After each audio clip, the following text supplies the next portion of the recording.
ये क्वेश्चन ध्यान से देखिए, रिसर्च एप्टीट्यूड का क्वेश्चन है सितंबर 2024 से, और इस क्वेश्चन को ध्यान से पढ़िए। यहां पूछ रहा है a quantitative research would be mainly concerned with. एक जो क्वांटिटेटिव रिसर्च होती है उसमें कौन कौन से पॉइंट होते हैं या ये किन पॉइंट से जुड़ी हुई होती है। यहाँ पे लिखा है मेजरमेंट, कॉजेलिटी, कॉजेलिटी का मतलब कारण परिणाम, cause and effect, context and replication.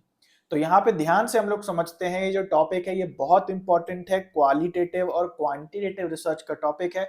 4-5 point quantitative में आते हैं, 4-5 पॉइंट क्वालिटेटिव में आते हैं, और अगर उन पॉइंट्स को बस आप समझ लेते हैं, है ना, केवल रटने मात्र की चीज है, तो आपके इस प्रकार के सवाल बहुत आराम से हो जाते हैं। तो यहाँ पे हम देख लेते हैं, सबसे पहले बात करते हैं मेजरमेंट। मेजरमेंट मतलब मापना।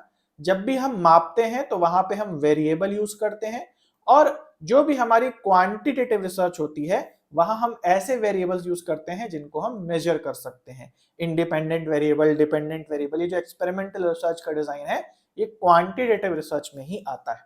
तो ये ऑप्शन हमारा सही हो जाएगा। इसके बाद अगेन कॉजेलिटी यानी कॉज एंड इफेक्ट। तो इंडिपेंडेंट वेरिएबल, डिपेंडेंट वेरिएबल आपस में ये कारण परिणाम का ही संबंध बताते हैं, तो अगेन ये भी बात सही हो जाएगी। तीसरा पॉइंट है कॉन्टेक्स्ट। तो कॉन्टेक्स्ट जो है आपको याद रखना है कि ये क्वालिटेटिव रिसर्च से संबंधित है, क्वांटिटेटिव से संबंधित नहीं है, क्योंकि क्वांटिटेटिव कंट्रोल्ड सेटिंग्स में होता है, लैब की सेटिंग्स में होता है, उसके चारों ओर की सराउंडिंग और कॉन्टेक्स्ट से उसका कोई मतलब नहीं होता है। तो यहाँ सी जो पॉइंट है वो नहीं होगा। और डी पॉइंट है यहाँ पे रेप्लीकेशन। रेप्लीकेशन का मतलब है कि जो क्वांटिटेटिव रिसर्च है वो बेसिकली फॉर्मूलों पे चलती है, और फॉर्मूले को एक रिसर्च से दूसरी रिसर्च में रेप्लिकेट किया जा सकता है, रिपीट किया जा सकता है।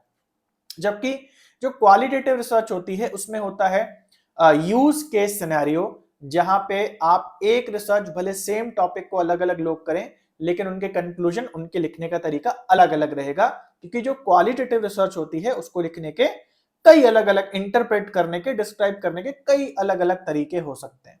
बट जो क्वांटिटेटिव रिसर्च होती है वो फिक्स्ड ऑन फॉर्मूला होती है, इसलिए जब कोई दूसरा व्यक्ति सेम टॉपिक लेता है तो उसे एक अलग रिसर्च ना बोल के इसे एक रेप्लिकेशन बोला जाता है।